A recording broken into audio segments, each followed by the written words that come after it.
का सबसे लोकप्रिय कार्यक्रम ये देश है हमारा। 2024 में दलदल या फिर कमल। बिल्कुल मौत एकदम सामने दिखी, लगा अंधे होने वाले, लगा फेफड़े बंद हो जाएंगे और आज घर मिलेंगे नहीं मिलेंगे, मरने से पहले इन्हें मार ले। तो बेटियां बैठी थी, वो किस समाज की थी? किसान धरने पे बैठा था, किसान की मौत हो गई, तब आवाज कहां गई? अरे किसी बच्ची को सुरक्षा नहीं मिल रही, किसी आदमी को रोजगार नहीं मिल रहा।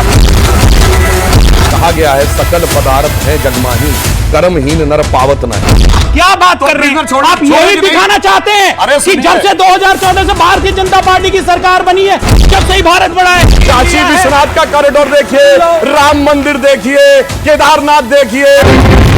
आप देख रहे हैं ये देश है हमारा, अमीश देवगन के साथ।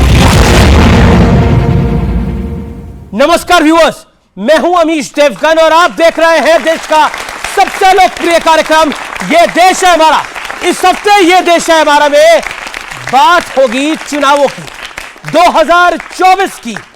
मंगल भवन अमंगलहारी, यानी वो प्रभु श्री राम जो मंगल करते हैं और अमंगल को हर लेते हैं। लेकिन सवाल है कि 2024 के सियासी दंगल में किसका मंगल होने वाला है, क्योंकि दोनों तरफ की सेनाएं तैयार हैं और संसद से लेकर सड़क तक संग्राम भी जोरदार है। लेकिन इसी बीच एक और बड़ी घटना हुई है। पूर्व प्रधानमंत्री डॉक्टर मनमोहन सिंह, सोनिया गांधी, मल्लिकार्जुन खड़गे और अधीर रंजन चौधरी राम मंदिर की प्राण प्रतिष्ठा का न्योता उन्हें भेजा गया है। लेकिन यह न्योता अभी से कांग्रेस पर भारी नहीं, बहुत भारी पड़ने लगा है। बीजेपी कह रही है कि मुस्लिम वोटों का ध्रुवीकरण करने वाली कांग्रेस अपने वोट बैंक से डरती है, इसलिए सोनिया गांधी के अयोध्या जाने पर कांग्रेस खामोश है। लेकिन मुद्दा सिर्फ राम मंदिर का नहीं है, क्योंकि संसद का सत्र भले ही समाप्त हो गया हो, लेकिन संसद वाली सियासी गर्मी सड़क पर इस समय दिख रही है। निलंबन के खिलाफ इंडी अलायंस के तमाम धुरंधर नेता सरकार को घेरने में जुटे हैं, सरकार पर वार कर रहे हैं। तो दूसरी तरफ वाइस प्रेसिडेंट के अपमान का मुद्दा भी अभी तक दबा नहीं है। विपक्ष पर लगातार बीजेपी हमले कर रही है। लेकिन इसी बीच इंडिया अलायंस में एक बार फिर नई जान फूंकने की तैयारी शुरू हो गई है। हालांकि दिल्ली में हुई चौथी बैठक के बाद लालू यादव, नीतीश कुमार से लेकर अखिलेश यादव तक परेशान बताए जा रहे हैं। ऐसे में सवाल है कि क्या मजबूरी में एक दूसरे के साथ खड़े सभी दल दिल से एक दूसरे के साथ खड़े होंगे? इसी मुद्दे पर होगी जनता के बीच देश की सबसे बड़ी बहस। 2024 में दलदल या फिर कमल, आज की चर्चा इसी विषय पर व्यूअर्स।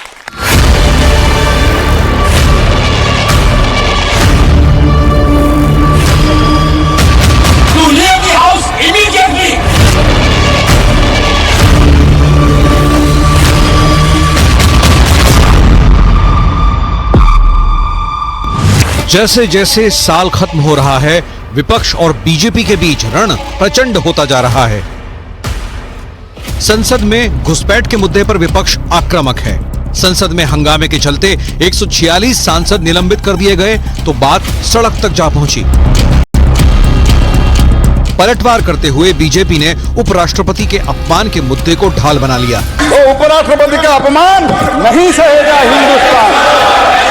जितनी आप नफरत फैलाओगे,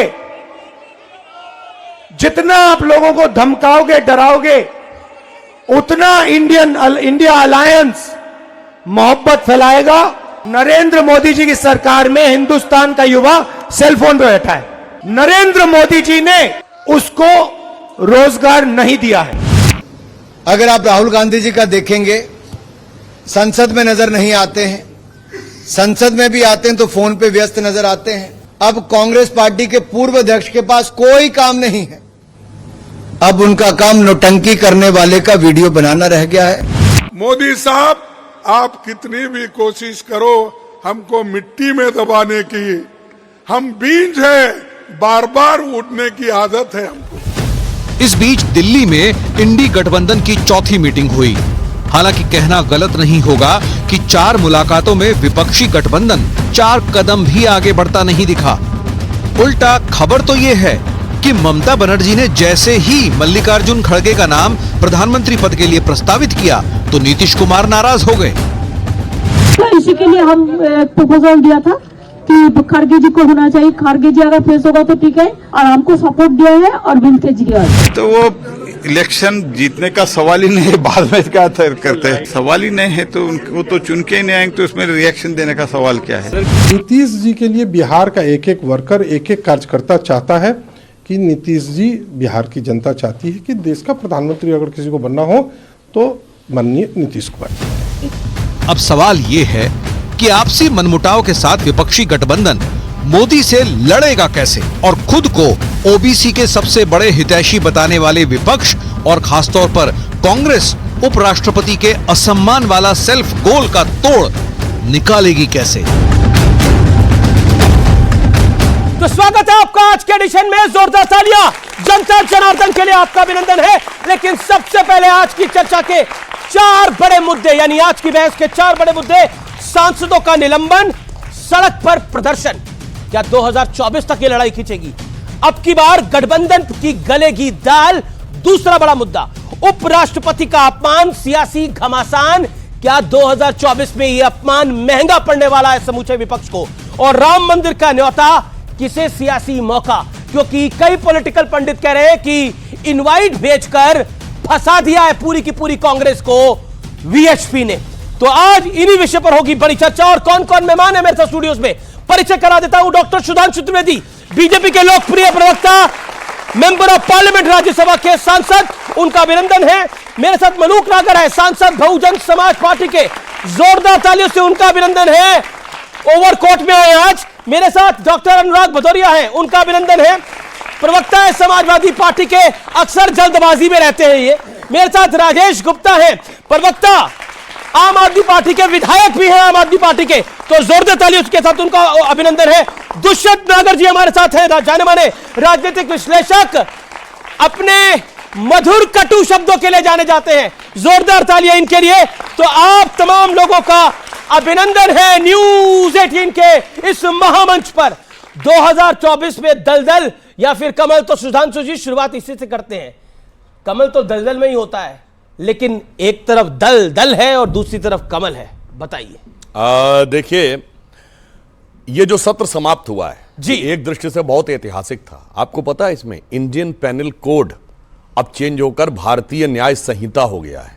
ये अंग्रेजों के जमाने के जो एविडेंस एक्ट था, पेनल कोड था, क्रिमिनल प्रोसीजर एक्ट था 1860, 1872, वो सब समाप्त हो गया। ये नए भारत का नया स्वरूप है। आपको पता है इसमें क्या महत्वपूर्ण बात थी, अभी भी स्वतंत्रता के 75 वर्ष बाद भी 450 से अधिक जगहों के ऊपर her majesty, privy council, London gazetteer, इन सबके रेफरेंसेस लिखे हुए थे। और आप सोचिए कि जिन कानूनों के तहत महात्मा गांधी को, लोकमान्य तिलक को, वीर सावरकर को जेल में डाला गया था, वो राजद्रोह के कानून एज इट इज वो धाराओं के तहत कोट किए जाते थे। ये भारत के लिए कितना बड़ा अपमान था। आज एक नया भारत नए स्वरूप में मोदी जी के नेतृत्व में आ रहा है, तो उस तरीके से ये पुरानी बात, नए भारत में विपक्ष के लिए जगह नहीं है क्या? नहीं, मैं उसी पे आ रहा हूं। 100 से ज्यादा सांसद निलंबित बीती लोकसभा के अंदर, राज्यसभा के अंदर, मैं उसी बिंदु पे आ रहा हूं। बीते सेशन में बताइए, या मौका था विपक्ष के पास इस ऐतिहासिक मौके का साक्षी बनने का, मगर कहा गया है सकल पदार्थ हैं जगमाही, कर्महीन नर पावत नहीं। अब उसके लिए कोई क्या कर सकता है कि उन्होंने अपने ऐसे कर्म किए कि जिसकी वजह से उनके लिए वो प्राप्ति असंभव जी जी।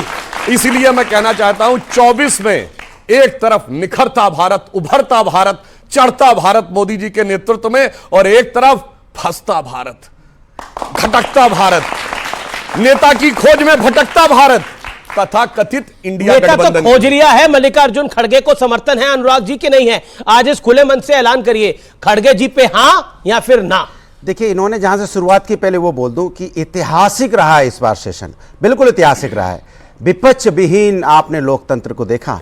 पार्लियामेंट के अंदर में इन्होंने 143 सांसदों को पार्लियामेंट से निलंबित कर दिया, बोले कि आप पार्लियामेंट में आ ही नहीं सकते। और इनसे पूछा गया कि भाई हमने क्या गलती की जो आपने निलंबित कर दिया, तो कह रहे थे कुछ तो एक हमारे सांसद जी तो वहां मौजूद नहीं थे, वो भी निलंबन हो गया। और निलंबन किस बात पे, कि वो मांग कर रहे थे सुरक्षा की, पार्लियामेंट के अंदर में सुरक्षा की चूक कैसे हुई। आपके सांसद ने चिट्ठी लिखी जिसकी वजह से वो अंदर घुसे और उन आपकी वजह से अंदर घुसे और आप विपक्ष को पार्लियामेंट से बाहर निकाल देना चाहते हो। ये आपकी संस्कृति है, ये आप लोकतंत्र की बात कर रहे हैं, ये आप संविधान की बात कर रहे हैं, विपक्ष का गला घोटना चाहते हैं। विपक्ष तो जनता की आवाज है। सुधांशु जी जवाब, और एक इस सवाल का भी जवाब, न्योता राम मंदिर का इन्हें भी आएगा क्या? नहीं, देखिए, संसद के अंदर जो हुआ, अगर उसके लिए हम सब जो लोग यहां खड़े इनमें से कोई व्यक्ति सर्वाधिक बधाई का पात्र है तो मलूक नागर जी, क्योंकि ये उन 2 सांसदों में थे जिन्होंने जाकर उस व्यक्ति को पकड़ा था। देखिए, आज तो बहुत आसान है कहना कि उनके पास तो केवल वो हालात, पॉलिटिकल पॉइंट कहीं नहीं छोड़ते आप। नहीं, सुनिए, एक गंभीर बात कह रहा हूं। गुस्सा आज की डेट में तो बहुत आसान है कि उनके पास केवल रंग वाला, धुएं वाला था। अरे, उनके हाथ में असली बम भी हो सकता था। इसी संसद में 40 से अधिक घटनाएं 75 साल में हो चुकी हैं, पर्चे फेंकने से लेके, कूदने से लेके, तमंचे लेके कूदने से लेके, चाकू लेके कूदने तक उनके पास कुछ भी हो सकता था। तो जो साहस इन्होंने दिखाया, इसमें कोई पॉलिटिकल, जोरदार तालियां मलूक नागर के लिए भाई, पॉइंट है मलूक नागर साहब के लिए जोरदार तालियां। मगर उसके साहस दिखाया। जी। अब अनुराग की बात का जवाब। अब देखिए, जहां सुरक्षा की चूक हुई उसके ऊपर जांच, और जांच के बाद जो भी दोषी होगा कड़ी कार्रवाई होगी। निश्चित रूप से जो बातें उभर के सामने आ रही हैं, जींद हरियाणा से लेके, लखनऊ से लेके, दरभंगा से लेके, कलकत्ता से लेके, मैसूर से लेके महाराष्ट्र तक कनेक्शन है, तो ये कोई साधारण चीज नहीं है। इसके तार बहुत दूर तक हो सकते हैं। मगर अफसोस की बात यह है कि विपक्ष संवेदनशील मुद्दे पर राजनीति करने से नहीं चूकता। मैं उदाहरण देना चाहता हूं, दुनिया के इतिहास की 2 सबसे बड़ी सुरक्षा चूक वर्ल्ड की हिस्ट्री की आज तक। अभी 1 अक्टूबर में जो हमास घुस गया इजराइल में, दुनिया के इतिहास की सबसे बड़ी सुरक्षा चूक में से एक है, और एक 9/11 का अमेरिका का। एक अरे भाई, बात नेतन्याहू के खिलाफ जबरदस्त आंदोलन चल रहा था, सड़कों के ऊपर आंदोलन था, विपक्ष ने आंदोलन रोक दिया। 9/11 से लेके इस हमास के ऊपर कभी इजरायली अमेरिकी पार्लियामेंट में आप दिखाइए कि विपक्ष छाती पीट रहा हो, अभी बयान चाहिए, ये चाहिए, बैनर लेके खड़े हो। यही अंतर है हमारी सोच और इनकी सोच में सुरक्षा को। ठीक है, एक सेकंड, बाकी लोगों को भी आने दीजिए। दुष्यंत नागर और मलूक नागर, एक सेकंड। कमाल की बात है, सुरक्षा की चूक हमारे संसद में हुई, हमारे देश में हुई। एग्जाम्पल दे देंगे अमेरिका का। जब हम महंगाई की बात करेंगे तो कहेंगे अमेरिका में महंगाई क्यों नहीं है, यहां महंगाई क्यों नहीं। कमाल की बात करते हो, हमारे हिंदुस्तान की बात को कंपेयर अमेरिका से करोगे, चाइना से करोगे, पाकिस्तान से करोगे, लेकिन हिंदुस्तान की बात नहीं करोगे। ये समस्या है। अनुराग जी शांत होके एक बात बताइए, आप कहते हैं लोकतंत्र नहीं है, यही बोला गया ना, लोकतंत्र नहीं है, और अक्सर इसका नगाड़ा, ढोल सब पीटा जाता है कि लोकतंत्र समाप्त हो गया है। अब आप वाइस प्रेसिडेंट की मिमिक्री कर रहे हैं और उसका वीडियो बना रहे हैं, वो भी संसद के परिसर में। इससे बड़ा लोकतंत्र और क्या चाहिए सर? और क्या करेंगे लोकतंत्र के अंदर? कोई तो सीमा रखेगा विपक्ष। विपक्ष सारी सीमाएं लांघ चुका है मोदी के विरोध में। वही देश के उपराष्ट्रपति जी कहते हैं मैं जाट समाज से आता हूं, मैं किसान का बेटा हूं। आप बताइए, जो महिलाएं, जो नहीं, जो बेटियां बैठी थी वो किस समाज की थी? जो मेडल देश के लिए जीत के आई थी, तब आवाज कहां गई थी? किसान धरने पर बैठा था, किसान की मौत हो गई, तब आवाज कहां गई थी? ठीक है, मैं बताता हूं कि आप इस तरह की बातें करके मुद्दों को भटकाइए नहीं। जी okay, Sudhanshu Trivedi 20 second, then Malook Nagar ji. प्रसाद बात करता हूं। ये भदौरिया साहब मुझे बधाई दे रहे हैं कि नहीं दे रहे हैं? आप बधाई के पात्र हैं। अरे आपको बधाई है, बहुत बहुत बधाई। अमीश जी आपको बधाई दे रहे हैं, आपको सत्ता पक्ष बधाई दे रहा है, लेकिन दिक्कत है कि ये तो आपकी चिंता है कि इन्हें ज्यादा मत बोलिए, इन्हें ज्यादा मत बोलिए, अभी आप ही की जगह पे आ जाएंगे। बोलिए। देखिए जी, ये संसद के अंदर की बात कर रहे हैं, ये तो वो सरकार है जिसके दौर में जानते क्या हुआ था? उत्तर प्रदेश विधानसभा में खून खच्चर हो गया था। केसरीनाथ त्रिपाठी जी स्टेचर पे ले जाए गए थे। कलराज मिश्रा जी आज गवर्नर हैं, इनका भी सर फूट गया था दिसंबर 1993। और जानते किस मुद्दे पे? इनके वो स्पीकर थे, उन्होंने विश्वास मत ध्वनिमत से पारित कर दिया, जबकि विश्वास मत कभी भी बगैर मत विभाजन के पारित नहीं हो सकता। सरकार का विश्वास मत ध्वनिमत पे हुआ, विपक्ष ने अपोज किया तो मार पिटाई हुई। दूसरी बार 22 अक्टूबर 1997 लोगों को चोटें पड़ी थी, मायावती जी के ऊपर भी हुआ था। ये तो अपने जमाने में वो कर चुके हैं। अब मैं बताता हूं जाट समाज के ऊपर। देखिए, मैं बिल्कुल मानता हूं कि जो लड़कियां बैठी थी वो देश के लिए उन्होंने शानदार काम किया है, पर मैं ये भी कहना चाहता हूं, अगर आप समाज के स्वाभिमान की बात करते हैं तो जाट समाज में तो एक से एक पहलवान हुए हैं, एक से एक खिलाड़ी हुए हैं। अरे आज से थोड़ी हुआ है। हाँ। अरे बताइए, मोहम्मद गोरी को भी खोखरों ने मारा था। हाँ, तो? अगर आप देखें, हुणों को भी जाटों ने हराया था, तो ये कोई बहुत बड़ी बात नहीं थी। अगर जाट समाज से पहली बार उपराष्ट्रपति हुआ देश के सर्वोच्च संवैधानिक संस्थान में, दूसरी बात और उसका मजाक उड़ाया गया। हमने जाट जनगणना मजाक नहीं उड़ाया। अमित जी, जाट जनगणना की बात बोलो तो कहेंगे जाति जनगणना नहीं कराएंगे, उनकी जात के नाम पर वोट मांगना होता है तो तैयार हो जाता है। आप जातिगत जनगणना के पक्ष में हैं, मलूक नागर, अगर विपक्ष जातिगत जनगणना के पक्ष में है तो वो उनको राइट देता है कि वो उपराष्ट्रपति का मजाक उड़ाएं, उनकी मिमिक्री करें और फिर बोले यूट्यूब में भी तो ये होता है, टीवी में भी तो ये होता है। किसी कॉमेडी शो में भी तो ये होता है, मिमिक्री होती है। तो भारत की संसद में भी ये कॉमेडी शो चल रहा है जिसकी रिकॉर्डिंग राहुल गांधी कर रहे थे। अमीश जी 17वीं लोकसभा का सबसे ज्यादा इशू रेज करने वाला एमपी आपके बीच में है, रैंकिंग 1। तो टाइम देना प्लीज जी। देखिए, पूरी बात को इस तरह ले सकते हैं, जब वो अंदर घुसे और भागे, जिधर माननीय प्रधानमंत्री, माननीय गृह मंत्री और माननीय स्पीकर बैठते हैं, तो उस समय यह लगा कि हम बहुत नजदीक है, जो एमपी बाहर भाग रहे हैं ये पीछे से उन्हें ठोकेंगे, हम भी भागेंगे तो हमें भी ठोकेंगे। तो डर था, और उस डर की वजह से यह कि इन्हें वेपन ना निकालने दें, पकड़ें। तो जैसे ही नजदीक गए, जूता निकाला तो एक बार को डर कम हुआ कि इन पे वेपन नहीं है, जूता फेंकेगा। तो जैसे ही जूते में से उसने खोला सो कॉल्ड कलर बॉम्ब या गैस बॉम्ब, और उसमें जो गैस निकली है, बिल्कुल मौत एकदम सामने दिखी। लगा अंधे होने वाले हैं, लगा फेफड़े बंद हो जाएंगे, लगा फेफड़े बंद हो जाएंगे और आज घर मिलेंगे नहीं मिलेंगे, मरने से पहले इन्हें मार लें, फिर खुल के बहुत खुल के नील पड़े हाथ में खूब ठुकाई करें। एक बात। दूसरा, आपने और बेनीवाल जी ने इस इशू को लेके अगर संसद में अंदर टकराव था, तो सोच की बात यह है, हम लॉ मेकर हैं, कानून बनाने वाले हैं, हमारे लिए भी गाइडलाइंस हैं, उनका अगर वायलेशन करेंगे और जो चीजें तय नहीं हैं उनको करेंगे, उस गंभीर मुद्दे पे अगर आके सस्पेंशन होता है और उस सस्पेंशन में अब बाहर आके संसद के गेट पे बैठ करके जो मिमिक्री करेंगे, तो मेरे हिसाब से ये ठीक नहीं है देश के लिए, या देश की सभी जातियों के लिए, पिछड़ों के लिए, जाट समाज के लिए, या उनके साथ जो गुजर और सब जातियां आती हैं, किसी के लिए भी। अभी बात आती है, लेकिन क्या ये विपक्ष को भारी पड़ेगा ये जो हुआ करा है? सब कह रहा हूं मैं। अब इसी चीज को लेकर के अगर आज सड़क संसद पे घूम रहे हैं, तो मैं ये कहना चाह रहा हूं, 2001 में यही सरकार थी एनडीए की, हमला हुआ, तो जो हाई पावर कमेटी बनी थी उसकी जो रिपोर्ट थी वो कंप्लायंस हुई कि नहीं हुई, दोनों एनडीए की भी यूपीए की भी दोनों रही है। तो बजाय उसमें उसकी रेस्पॉन्सिबिलिटी फिक्स हो, 2024 का चुनाव दिख रहा सबको, आरोप प्रत्यारोप जस्टिफाई करने पर लगे हैं। मेरे साथी को कहना चाह रहा हूं जी, मेरे साथी को कहना चाह रहा हूं, भदौरिया साहब को जी, अरे देश में भाजपा और कांग्रेस के बाद सबसे बड़ी पार्टी जिसे इतनी वोट मिली, और फिर 13.5% हमारे हैं।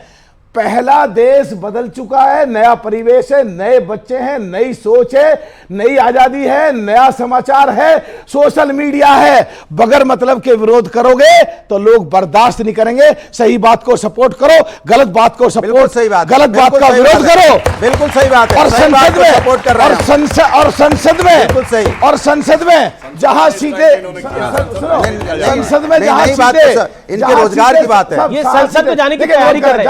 जहां अखिलेश जी इनको भेजें। सुधांशु जी, जहां संसद में सीटें खाली पड़ी रहती हैं और हम टकरते हैं, जूझते हैं, भिड़ते हैं, लड़ते हैं जी, तुम सांसद बनाए हो सड़क पे प्रदर्शन बनने के लिए, दम है पर राहुल गांधी जी कह रहे हैं कि ये लड़के जो थे वो बेरोजगार थे।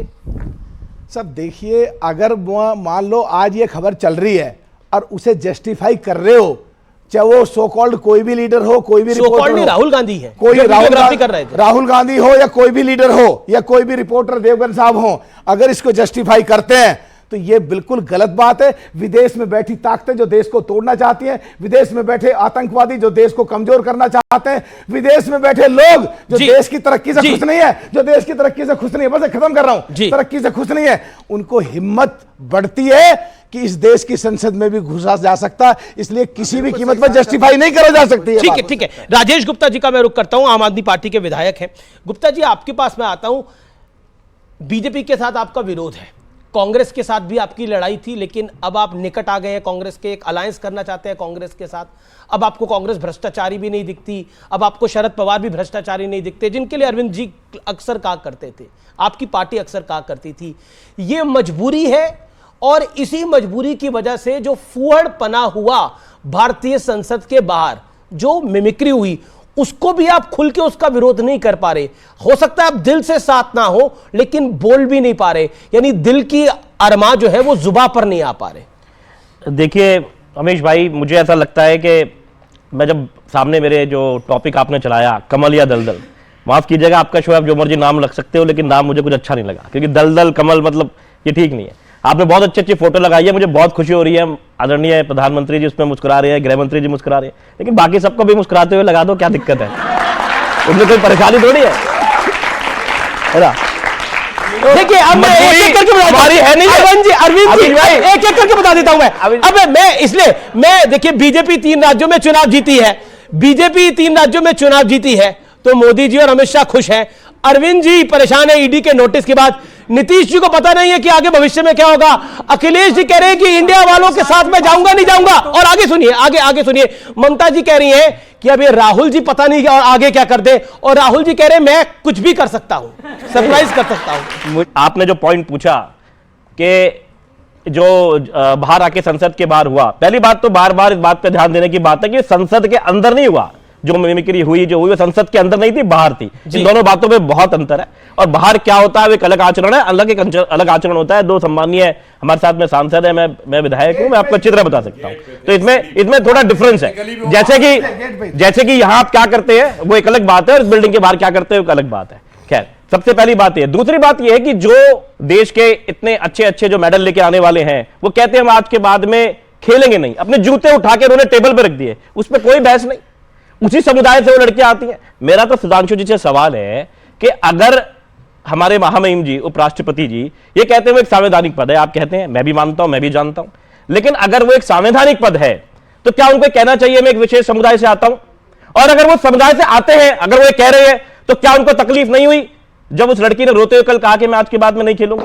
क्या ये तकलीफ नहीं हुई जब वो लड़की बार बार कह रही थी, वो बच्चियां कह रही थी कि हमारे साथ में ब्रजभूषण सिंह जी गलत कर रहे हैं? तकलीफ नहीं हुई जब हरियाणा के खेल मंत्री के ऊपर आरोप लगे, कोच ने लगाया कि ये बदतमीजी कर रहे हैं? और माफ कीजिएगा, आपने कहा कि पहली बार उपराष्ट्रपति जी की वजह से सम्मान मिला है। इस देश में उप प्रधानमंत्री जी जाट रह चुके हैं, लेकिन सवाल इस बात चौधरी देवीलाल जी रह चुके हैं। अब कहां सर, चौधरी चरण सिंह प्रधानमंत्री रह चुके हैं ना, रह चुके हैं ना, तो उसमें लोगों ने चुन के भेज दिया। आप तो माफ कीजिएगा, मैं कहना नहीं चाहता किस तरीके से रबर स्टैंप की तरह इस्तेमाल करते हैं, लेकिन लोगों ने चुन के भेजा हुआ है। चौधरी चरण सिंह का इस्तेमाल किसने किया था? लोगों ने चुन के भेजा हुआ है।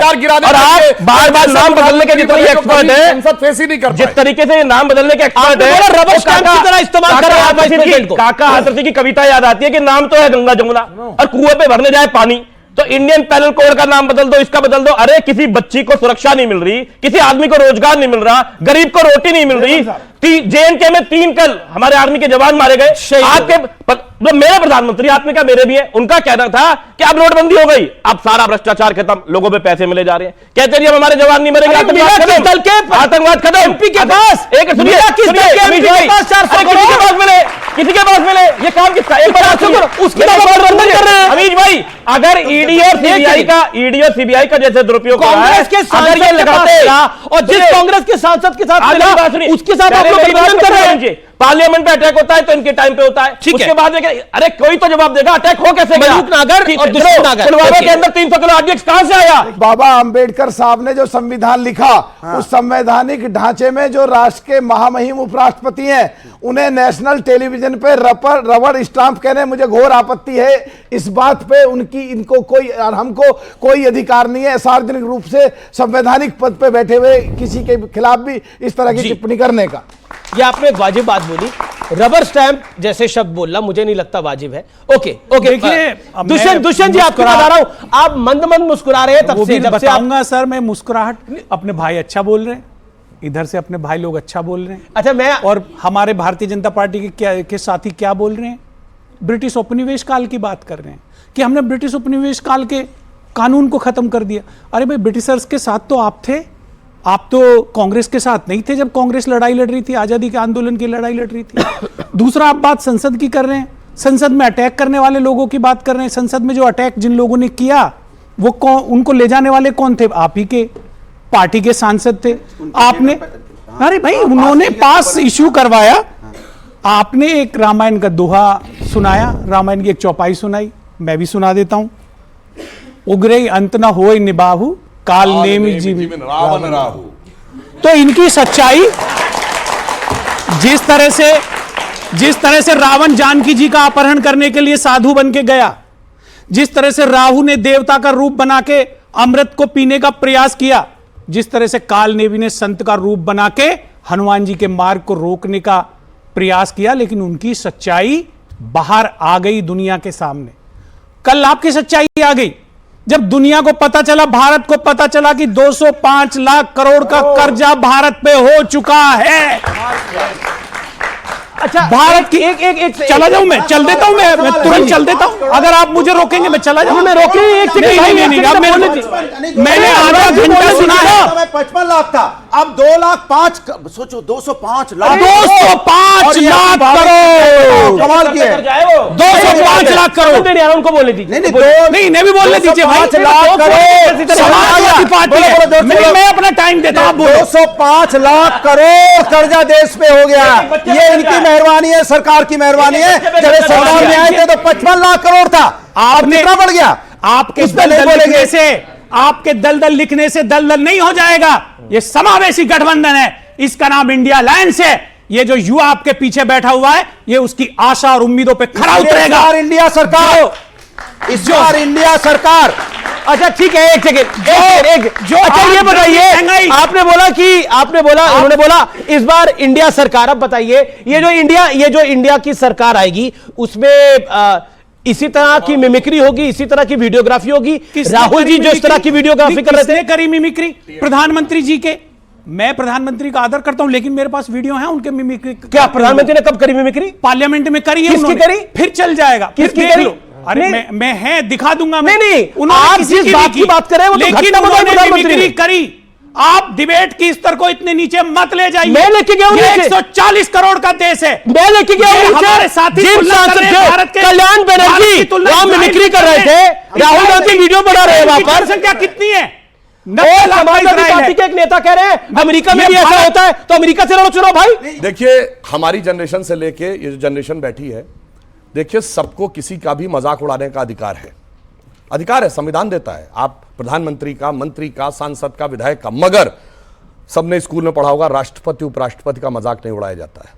अगर आपको याद हो, हमारे जमाने में तो सिर्फ कार्टून ही निकलता था, तो साफ साफ बताया जाता था कि कार्टून नहीं बनाया जा सकता प्रेसिडेंट और वाइस प्रेसिडेंट का। इसलिए जब ये तुलना की बात करते हैं तो सोच समझ के तुलना की बात करें। दूसरा पॉइंट, तीसरा भी जवाब दूंगा। इन्होंने कहा उबरे अंत न होई निबाहु काल नेमि जिम रावण राहु। इसका मतलब जानते क्या था? जब हनुमान जी पर्वत लेके जा रहे थे तो काल नेमि राम का राक्षस झूठा राम भक्त बन के खड़ा हो गया था कि तुम नीचे उतर आओ, मगर हनुमान जी को पता था कि सच्चा राम भक्त कौन है और झूठा राम भक्त कौन है। कौन कह रहा है? बिल्कुल सही पता है। कौन कह रहा है? राम दिए बिना मोहि कहां विश्राम। वो हमने करके दिखाया, और जो लोग ऐसे नाटक करके जाते थे वो बेचारे उबर गए, वो उबर के ऊपर नहीं पाए। अब दूसरी बात इजराइल हो रही है। अब मैं बताना चाहता हूं, सुनिए, आजकल इन्होंने कहा इजराइल से हमारी तुलना, बिल्कुल सही बात है। मेरा दिल भी कचोटता था, छोटा सा देश, और उसके ऊपर कोई आक्रमण करने की हिम्मत नहीं करता था, घुस घुस के मारता था। हमारी स्थिति है कि दुनिया में मोहल्ले की लड़ाई से लेके और दुनिया की लड़ाई तक क्या होता, हमेशा छोटा और कमजोर कहता है कि बड़ा और ताकतवर हमें सता रहा है। यहां वो हमारा पड़ोस का मुल्क छोटा और कमजोर था, वो हमें सताता था, हम सिर्फ चिल्लाते थे जाके कि हमें सता रहा है। जब से हमारी सरकार आई है तो हमने वो करके दिखाया है। अब सुनिए, गलत बोल रहे हैं। मैं युवा को बताना चाहता हूं, इन बच्चों को पता होना चाहिए कांग्रेस पार्टी की ही सरकार थी जब पाकिस्तान के 2 टुकड़े कर दिए थे, और अमेरिका जैसी विश्व की महान शक्तियां पाकिस्तान के पक्ष में खड़ी थी। ये ऐसी बात करते हैं, कांग्रेस की सरकार थी, मान करते हुआ था, ये देश को नीचे दिखाने का काम करते हैं। एक सुधांशु 20 सेकंड अपनी बात बिल्कुल शांति से सुनिए। दुनिया की एक सबसे बड़ी महाशक्ति सोवियत यूनियन हमारे पीछे खड़ी थी, 16 बार वीटो किया था। और क्यों किया था? मैं युवा लोगों से कहता हूं, पढ़ो जाके यूरी ब्रैडमनेव जो केजीबी का जासूस था, भारत में पत्रकार बन के रहता था, उसके मेमोयर्स पढ़ो। मित्रों के जारकाई केजीबी में पार्ट 2 पढ़ो, समझ में आ जाएगा कि असली खेल कौन खेल रहा था। ये तो मोरे थे। आप बता दो, अन्यथा क्या कारण था कि 93,000 प्रिजनर वार के बाद तो बता दो ना। खैर अब तो आज की भाई बात साहब, आप बताते हैं। तोड़ दीजिए। अरे भाई अब तो आप बता तोड़ रहे हैं। दीजिए। अरे भाई सुनिए तो मैं क्या जवाब बात दे कर रहे रहा हो? हूं। डॉलर के इंदिरा जी नाम ने पे तोड़ा। आपने आप कह रहे हैं कि आप तोड़ दीजिए, अरे पेट्रोल थोड़ा पाकिस्तान को सुनिए, तोड़ थोड़ा दीजिए। है। जी जी। ये सुनिए, आपने वो वीडियो देखा है जो पाकिस्तान का सांसद पाकिस्तान के नेशनल असेंबली में बोल रहा था, वहां के विदेश मंत्री को कोट करते हुए कि शाह महमूद कुरैशी साहब बैठे थे, आर्मी चीफ आए और आर्मी चीफ के पांव कांप रहे थे। उन्होंने कहा कि खुदा का वास्ता है अभिनंदन को वापस कर दो वरना शाम तक इंडिया अटैक कर देगा। ये तो 1971 में भी नहीं हुआ कि पाकिस्तान के आर्मी चीफ के पांव कांपे हो और हमारे साथ कोई नहीं खड़ा हुआ था। जनाब आपके साथ कोई नहीं खड़ा हुआ।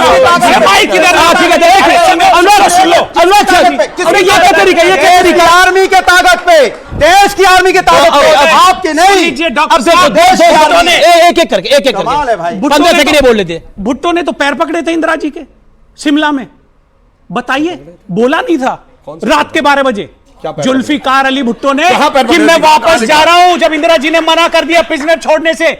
आप क्या बात कर रहे हैं? आप यही दिखाना चाहते हैं कि जब से 2014 से भारतीय जनता पार्टी की सरकार बनी है तब से ही भारतीय सेना का तेज बढ़ा है, जब से ही भारत बढ़ा है। 26/11 का हमला हुआ, उसके बाद हमारी फौज एक्शन लेने को तैयार थी, मगर इनकी सरकार ने इसलिए कार्रवाई नहीं की पाकिस्तान पे क्योंकि उन्हें लगा कि बीजेपी को उससे फायदा ना हो जाए। और ये बात बराक ओबामा ने अपनी किताब प्रॉमिस लैंड में 2010 में मनमोहन सिंह के बाद के आधार पर लिखी और इनके जमाने में आपके बीच में नहीं बोले, आपके बीच में नहीं बोले। देखिए चिल्लाइए नहीं अपने बेटन एक एक आपके बीच में और इनके जमाने में किसी के बीच में नहीं बोले। हमारी फौज जीत के आती थी, ये टेबल पे हार जाते थे। अरे छीन छीन देश का गुलाब ले गया, ताशकंद में वतन का लाल सो गया और ये सुलह की शक्ल को संवारते रहे, जीतने के बाद बाजी हारते रहे।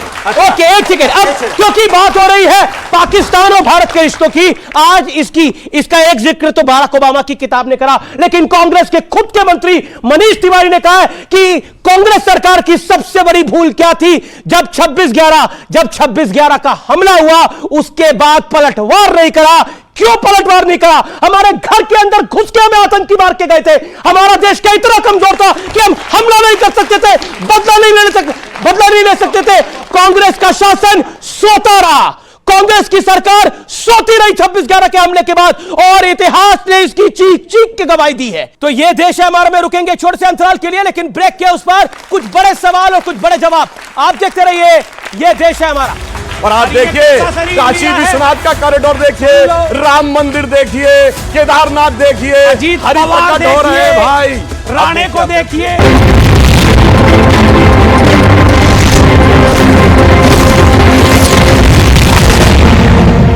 वेलकम बैक व्यूअर्स, आप देख रहे हैं वीकेंड का सबसे धुआंधार कार्यक्रम ये देश है हमारा, जनता जनार्दन के बीच से।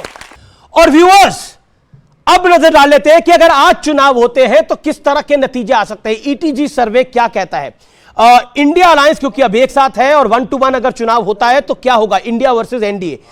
एनडीए के खाते में 296 से 326 सीटें तक आ सकती है। यह राम मंदिर के पहले का सर्वे है, इसलिए महत्वपूर्ण है। एनडीए के खाते में 296 से 326, इंडिया अलायंस जो है वो 160 से 190, वाईआरएस कांग्रेस जो है वो 24 से 25, बीजेडी जो है वो 12 से 14, बीआरएस बहुत खराब नहीं कर रही है 9 से 11, और अदर्स के खाते में 11 से 14। अब मैं स्टेट वाइज कर लेता हूं, कुल 25 सीटें राजस्थान में है, वहां बीजेपी 20 से 25 ले सकती है। इंडिया अलायंस अगर एक साथ आता है, बीएसपी और कांग्रेस अगर एक साथ आती है तो 2 से 3 राजस्थान के अंदर। छत्तीसगढ़ के अंदर कुल सीटें 11 हैं, अगर आज चुनाव होता है तो बीजेपी 6 से 8 ले सकती है, इंडिया अलायंस 3 से 5 ले सकता है। मध्य प्रदेश अगर आज चुनाव होता है तो बीजेपी 24 से 26, कुल 29 सीटें हैं। इंडिया अलायंस अगर सपा साथ होती है तो 3 से 5 ले सकती है। बढ़ता हुआ आगे महाराष्ट्र, बीजेपी वहां स्वीप करती हुई दिख रही है 32 सीटों के साथ। इंडिया अलायंस के खाते में 15 के करीब सीटें आती हैं। गुजरात में 26 में 26 एनडीए के खाते में जा रही है। कर्नाटक में बीजेपी 20 और जो इंडिया अलायंस है वो 10, जेडीएस के पास 1 जाती हुई दिख रही है। बिहार में एनडीए ऊपर है, 24 के आसपास है, जबकि इंडिया अलायंस 18 के आसपास है। बंगाल में एनडीए 18 है, इंडिया अलायंस 23 से 27 है। उत्तर प्रदेश में 69 to 73 और इंडिया अलायंस 5 से 9 हो सकता है, और बहुजन समाज पार्टी को 1 सीट मिल सकती है। राजेश गुप्ता जी, सवाल एक वही अंत में आता है, मोदी के सामने कौन? अभी तो राम मंदिर का निर्माण भी हो रहा है और बीजेपी ने वो पॉलिटिकल वादा सिर्फ नहीं किया था, उसको निभाया भी, उसका भी एक इंपैक्ट चुनाव में आएगा। जब 500 वर्षों बाद राम का मंदिर बन रहा है, 50-60 साल की बड़ी लीगल लड़ाई के बाद राम का मंदिर बन रहा है। क्या आपको लगता है इन सबका इंपैक्ट आएगा?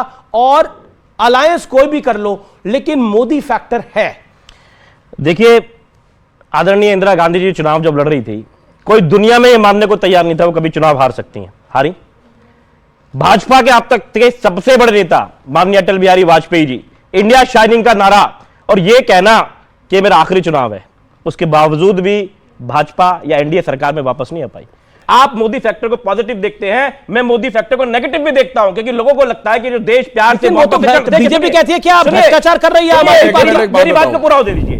देखिए, ये बार बार कहना कि देश अब आगे बढ़ने लग गया, ये मेरे पिताजी का, आपके पिताजी का, आपके दादाजी और मेरे दादाजी का मजाक उड़ाना है। उन्होंने भी यह काम धंधा करा, आपको पढ़ाया, मुझे पढ़ाया, तब बीजेपी की सरकार नहीं थी, तो आप कैसे पढ़ गए साहब? ये बच्चों के बाप दादा क्या कुछ नहीं कर रहे थे? क्या मजाक उड़ा रहे हैं हमारी पढ़ाई का, लिखाई का, हमारे बाप दादा का? आप कैसे कहते थे आपके बार? अरे 2014 के बाद में तो मेरे बच्चे पैदा हुए होंगे, मैं थोड़ी पैदा हुआ हूं। मेरे पिताजी ने मुझे पढ़ाया। 2013 में नई राजनीति लेके आएंगे, सब बेकार 2013 पहले। मेरे पूर्वजों का मजाक नहीं उड़ा सकते आप। मेरे पूर्वज भी पढ़े लिखे थे, आपके भी थे और आपके भी थे। सुधांशु जी, आप इतने पढ़े लिखे, इतने अच्छे बने, तो भाजपा की सरकार पाकिस्तान बनाना चाहते हैं।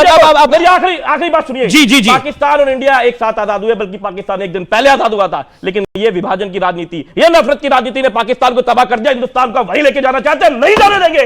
हम हिंदुस्तान को वहीं लेके आएंगे जो प्यार का देश है। ये हम विश्व गुरु थे सर, और रहेंगे। ठीक है। अब सुधांशु त्रिवेदी, अब सुधांशु त्रिवेदी, अब देखिए, अब एक सुधांशु त्रिवेदी रिप्लाई 30 सेकंड में दोनों जवाब। हमारी सरकार आने से पहले 98 से पहले बिल्कुल ये बात सही है, हमारे अंदर क्या क्षमता नहीं थी। हमारे साथ जो देश आजाद हुए कहां थे? चाइना 49 में आजाद हुआ, कहां खड़ा हुआ था? हम कहां खड़े थे सन 2000 तक? ये बताइए, इजराइल इतना सा देश 14 मई 1948 को बना, वो कहां खड़ा था? हम कहां खड़े थे?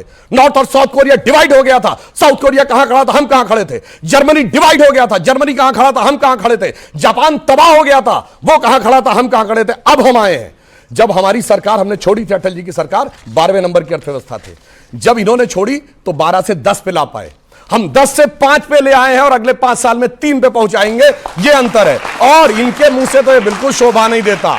यही कहते थे 2013 में जब आए, हम नई राजनीति लाएंगे, पिछले वालों ने सब कुछ गड़बड़ किया है जी, ये सब मिले हुए हैं जी, ये आपस में एक दूसरे पर कार्रवाई नहीं करेंगे जी, और हम तो वो हैं, हमें चाहिए जन लोकपाल। टोपी ओपी हो गई गायब। वो कहते थे कि जैसे ही आरोप लगे वैसे ही इस्तीफा देना चाहिए, अब कह रहे एजेंसी का दुरुपयोग हो रहा है। तो सबसे पहले तो इन्होंने ही कहना शुरू किया था सारी संसद चोर है, राजनीति में नहीं आएंगे, कांग्रेस का साथ नहीं लेंगे, गाड़ी नहीं लेंगे, बंगला नहीं लेंगे, सिक्योरिटी नहीं लेंगे। तो भैया मजाक तो आपने अपना उड़वा लिया है कि सब कुछ कहा भी हो, ले भी लिया है। लेकिन मैं उस विषय पे आता हूं। अब आम आदमी पार्टी, एक जगह आम आदमी पार्टी कह रही है कि आप केजरीवाल को, अरविंद केजरीवाल को अंदर डालना चाहते हैं, वो विपासना करने गए। हमारी क्षमता थी वो बता रहे हैं। कांग्रेस का दिल्ली में केजरीवाल साहब ने कहीं सिग्नेचर शराब में घोटाला किया है, केजरीवाल पे कार्रवाई होनी चाहिए। और केजरीवाल जी का आधिकारिक बयान है छत्तीसगढ़ में कि भूपेश बघेल ने भयंकर भ्रष्टाचार किया, उन पे कार्रवाई होनी चाहिए। तो भैया आप कांग्रेस के पक्ष में बोल रहे हैं दिल्ली में या अगेंस्ट में बोल रहे हैं? पहले ये स्पष्ट कर दीजिए। अरे हम न्याय के पक्ष में बोल रहे हैं भैया। तो उसने कहा है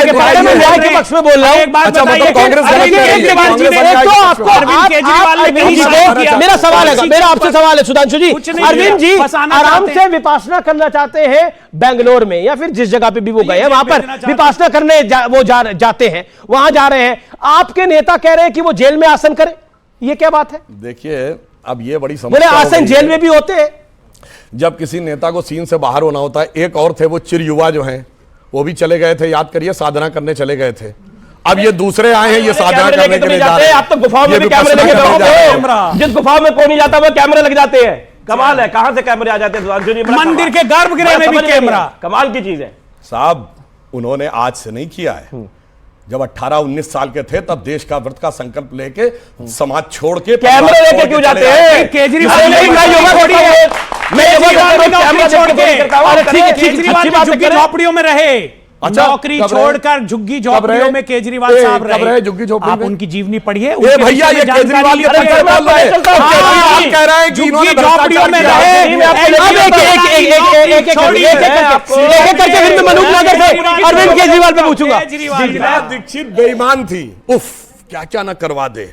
और देखिए उसके बाद भूपेश बघेल बेईमान थे, देखिए कांग्रेस की सरकार पंजाब में बेईमान थी, उफ।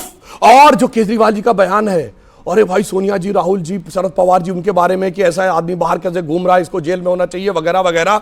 तो मतलब मुझे तो इनकी बात देखकर वो आ जाता है कि सुबह से शाम तक अपनी नजरों से उतर जाते हैं, नहीं, इस नहीं, कदर नहीं। समझौतों पे जीते हैं कि जमीन ही मर जाते हैं। देखिए जी जी, अब मेरा जवाब ये भाई, जब से देश आजाद हुआ है, सरकार जिसकी भी रही है, इस तरह की कार्रवाई होती रही है। मैं तो एक ही बात कहूंगा, जिसके खिलाफ कार्रवाई होती है, देश की कोई सी भी एजेंसी हो, जो कंसर्न और इफेक्टिव पार्टी होता है, उसकी जिम्मेदारी बैठती है कि वो सबके सामने आकर अपने दस्तावेज पेश करे और अपने आप को सिद्ध करे कि वो निर्दोष है। इंडिया गठबंधन आपको कैसा दिख रहा है 2024 के लिए? पंजाब में कांग्रेस की और आप पार्टी की लड़ाई, इसमें हरियाणा में आपकी लड़ाई और कांग्रेस की लड़ाई, दिल्ली में आपकी लड़ाई, कांग्रेस की लड़ाई, छत्तीस में आपकी लड़ाई, कांग्रेस की लड़ाई, मध्य प्रदेश में सपा की लड़ाई और कांग्रेस की लड़ाई, राजस्थान में आरएलडी की लड़ाई और कांग्रेस की लड़ाई, और साउथ में जिन्होंने सनातन के खिलाफ बोला, पूरे देश के लोग 75-80% मजबूरी में कांग्रेस की उनसे लड़ाई होनी है, कांग्रेस अलग करेगी। मुझे तो लगता है 31 तारीख तक, जब केजरीवाल जी ने और ममता जी ने जो अल्टीमेटम दिया है, ये सीटों के बंटवारे पर ही लड़ेंगे। मुश्किल लगता है ये गठबंधन आगे चल पाए, ये आगे चल पाएगा। ओके, इंडिया गठबंधन का भविष्य खराब नजर आ रहा है। देखिए, ये एक पॉइंट आया, एक बड़ा लॉजिकल पॉइंट मुझे याद आता है कि मैं कहना नहीं चाहता, लेकिन हमारी बहन जी ने एक बार कहा था, तिलक तराजू और तलवार मारो इनके जूते चार। आपको याद होगा, आप उसी पार्टी से। ठीक है, मैं ठीक कर दूं भाई साहब, प्लीज। उसके बाद में बिल्कुल मैं कह रहा हूं, लेकिन जब मौका आया तो ये भी कह दिया कि हाथी नहीं गणेश है, ब्रह्मा विष्णु महेश है। तो मलूक भाई से मेरी रिक्वेस्ट है, आप मेरे बड़े भाई हैं, कल को कहां पैतरा बदल जाए, आपको इधर भी आना पड़ सकता है, तो एक तरफा ना दिखिए। राजेश जी, लेकिन पॉइंट तो वैलिड है ना। पंजाब में आपकी और कांग्रेस की क्या बन पाएगी? क्या आप लोग सीट देंगे जिस पार्टी को आपने भ्रष्टाचारी कहा, जिसको सरकार से हराया, गिराया, जिसकी सरकार को एक तरह से, मतलब पब्लिक के वोट के थ्रू, उसके साथ गठबंधन करेंगे तो आप पंजाब में बचेंगे कैसे? दिल्ली में आपने शीला दीक्षित को भ्रष्टाचारी का, कांग्रेस के शासन को भ्रष्टाचारी का, तभी तो आप सत्ता में आए। देखिए रमेश भाई, जब देश के ऊपर संकट आता है, और ये आदिकाल से होता आ रहा है, जब संकट क्या है देश में? जब देश अरे संविधान का संकट है, बदल जाते हैं। जो हालात आप देख रहे हैं संविधान के साथ में जो हो रहा है, जिस तरीके से 150 ईडी का नोटिस अरविंद केजरीवाल को देश के लिए संकट है। मैं पूरी बात कर रहा हूं। जी। 150 सांसदों को बाहर कर दिया जाता है। ईडी की आपने बात करी सर, 12,500 केस कर रखे, 46 में कन्विक्शन नहीं दे पाए, 1% की कन्विक्शन रेशियो उनकी आ रही है। आप उस ईडी की बात कर रहे हैं, तो चले हो जाएंगे। अभी 10 दिन को उनको मालूम था वो जाने वाले, उन्होंने सिर्फ न्यूज बनानी थी, इसलिए सीएम साहब को जानबूझ के 21 तारीख को बुलाया। मेरा यह कहना है कि आदिकाल से होता चला आ रहा है, जब चाहे महाभारत हो, उस वक्त भी ये हुआ कि जो धर्म के साथ लोग एक तरफ हो जाए, अधर्म के हो जाए। इनके धर्म की परिभाषा अलग है, ये लोगों को बांटने को, मारने को धर्म कहते हैं, लेकिन हम लोगों को साथ धर्म और अधर्म की लड़ाई है। बिल्कुल, चलो ये बड़ी बात है, चाहते हैं, ये धर्म और अधर्म की लड़ाई है। जब जब धर्म पे संकट आया है, तब सारी ताकतें एक हो गई है, इसलिए अब सब मोदी के खिलाफ एक है, क्योंकि धर्म पर संकट है, ये कह रहे हैं राजेश जी। इनका धर्म बांटने, एक सेकंड, अब जवाब, अब आपने बोला 2.5 मिनट, जो पंक्ति बोली उसी को आगे बढ़ा देता हूं। जब जब होए धर्म की हानि, बाढ़े अधम असुर अभिमानी, तब तब हरि धरि विविध शरीरा, हरहि कृपा निधि सज्जन पीरा। और आप देखिए, काशी विश्वनाथ का कॉरिडोर देखिए, राम मंदिर देखिए, केदारनाथ देखिए, हरिद्वार हो रहे हैं भाई, राणे को देखिए, लगते बीच में क्या करें सर, को देखिए, साथ भी नहीं हो पा रहे। ठीक है, जवाब पलटना किसे कहते हैं, ये कम से कम इनको बोलने से बदलना बचना चाहिए। ये तो सुप्रीम कोर्ट से सर्टिफाइड पलटू हैं। इन्होंने जिस पे आरोप लगाया, गडकरी जी पे, जेटली जी पे, कपिल सिब्बल पे, मनीष तिवारी पे, कोर्ट में जाके माफी मांग ली, मानहानि के मुकदमे में, नहीं जी हम तो गलत थे, पलट गए। मैं दर्शकों से कहता हूं, देखिए 27 अक्टूबर 2013 अरविंद केजरीवाल का ट्वीट, डेट के साथ बोल रहा हूं। शीला दीक्षित जी के कमरे में मैंने सुना है बंगले में 15 एसी लगे हैं, मैंने सुना है बाथरूम में भी एसी लगे हैं। मेरा कलेजा कांप जाता है ये सोचकर कि दिल्ली की 40% जनता जब झुग्गी झोपड़ी में रहती है, तो कैसे कोई व्यक्ति ऐसे मकान में रह सकता है। अब 1-1 करोड़ के तो पर्दे लगे हैं, अब तो 15-15 लाख के टॉयलेट लगे हैं, 40-40 ये डेट के साथ बोला है, हवा में नहीं बोला है, कोट करके बोला। ठीक है, अब पब्लिक, अब देखिए बड़े सारे लोग सवाल पूछे जा रहे हैं। सवाल है, एक तरफ अमित शाह जी बिल प्रसारित करते हैं कि अब रेप पर सीधा फांसी दी जाएगी, और दूसरी तरफ साक्षी मलिक अपनी रेसलिंग के लिए वो मना कर देती है, वो त्याग लेने को तैयार है, क्योंकि WFI ने फिर से बृजभूषण चरण सिंह को विजयी बनाया। ऐसा क्यों सर? बृजभूषण सिंह विजय नहीं हुए, संजय सिंह विजय हुए। अब कल के सवाल में त्रुटि है, क्योंकि संजय सिंह विजय। जवाब दे रहा हूं, सुनिए, जवाब दे रहा हूं। देखिए, जो मांग थी उस पर जांच हो रही है, कोर्ट के आदेश पे जांच हो रही है। पर ये बताइए, चुनाव कोई जीत जाएगा, अगला कहेगा कि हम छोड़ देंगे। भाई चुनाव ही तो तय करता है ना कि कौन बनेगा। अब मेरे मन का चुनाव नहीं हुआ है, ये उन बच्चों को किसने भड़काया ये देखने की बात। ठीक है, अच्छा ठीक है, सवाल मैं आपको मैं ले रहा हूं, मैं पीछे भी रहूंगा, आऊंगा। सर इंडिया लाइंस की बात हो रही है। आप कुछ दिन पहले हमारे पत्रकार बंधुओं से भिड़े, फिर उसके बाद प्रधानमंत्री को पनौती का, राजस्थान हार गए, मध्य प्रदेश हार गए, छत्तीसगढ़ हार गए। अब जो ये अब उपराष्ट्रपति का मजाक उड़ा रहे हो, तो क्या 24 हारने की तैयार में? और सुनिए लगता है राहुल जी जो है वो पीएम का फुल फॉर्म फिर से मोदी करने वाले हैं। ओके, वो कह रहे हैं राहुल जी पीएम का फुल फॉर्म फिर से मोदी करने वाले हैं। जवाब दुष्यंत जी, उन्होंने बोला कि लास्ट टाइम आपने जब मोदी को जो अपशब्द कहे उसके बाद आप 3 राज्यों को चुनाव हार गए। बिल्कुल अपशब्द नहीं बोलना चाहिए।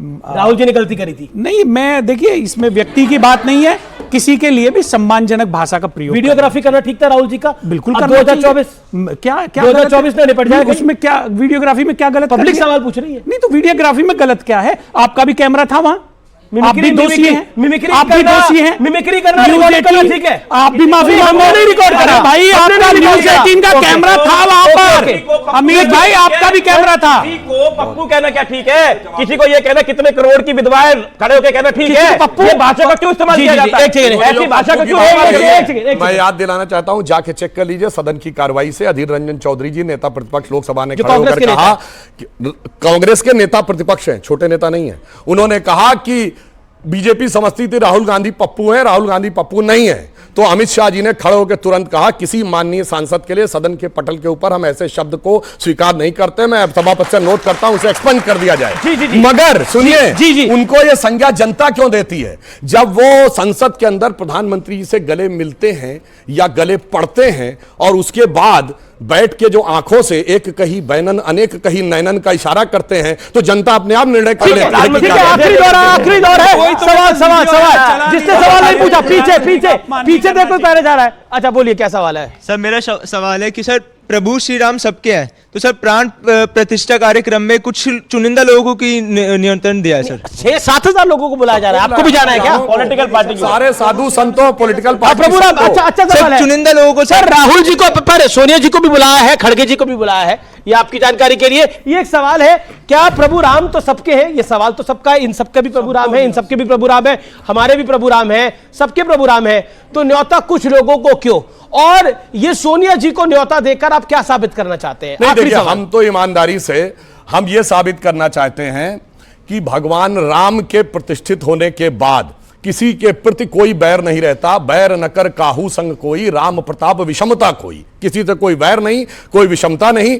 मगर अब समस्या है कि उनके सामने बहुत बड़ा धर्म संकट आ गया है। क्यों? कि वो कहते राम नाम कड़वा लगे और मीठा लागे दाम, तो दुविधा में दोनों गए माया मिली न राम। तो अब उनके सामने यह समस्या है और हकीकत में सत्ता भी गई और राम भी उनके हाथ से एक राजेश गुप्ता जी सवाल है। केजरीवाल जी ने बोला था जब अक्टूबर 2021 में जब बाबरी मस्जिद का ध्वंस हुआ, तब मैंने अपनी नानी से पूछा कि नानी अब तो आप बहुत खुश होंगी, अब तो आपके भगवान राम का मंदिर बनेगा। नानी ने जवाब दिया, ना बेटा, मेरा राम किसी की मस्जिद तोड़कर ऐसे मंदिर में नहीं बस सकता। तो अब ये मंदिर तो बन रहा है और बहुत भव्य और दिव्य बन रहा है। अगर मौका मिलेगा तो अरविंद जी जाएंगे या फिर नानी की बात को मानेंगे? देखिए, मैं आपको विधानसभा को कोट करके बताता हूं। जी और सिसोदिया जी गए थे सर। मैं विधानसभा में अरविंद जी का खुद का बयान है, क्योंकि हम तीर्थ यात्रा पे बहुत सारे लोगों को भेजते हैं। हर विधानसभा से बहुत सारे लोग जाते हैं और बहुत खुश होकर आते हैं। और ये सबसे पहले विधानसभा में खड़े होकर माननीय मुख्यमंत्री जी ने कहा, अरविंद केजरीवाल जी ने, कि जैसे ही मंदिर बनेगा हम तीर्थ यात्रा पे अयोध्या में भी लोगों को भेजेंगे। बात नंबर 1, अरे भाई राम की एडवर्टीजमेंट करते हो, कहते हो जो भगवान को राम को लाएंगे उनको लाएंगे। राम को आप नहीं लाए साहब, राम को दशरथ और बीजेपी ने लेके आए राम को। आप बीजेपी ने नहीं कहा, अरे जो राम को लाएंगे हम उनको लाएंगे, ये पब्लिक ने कहा।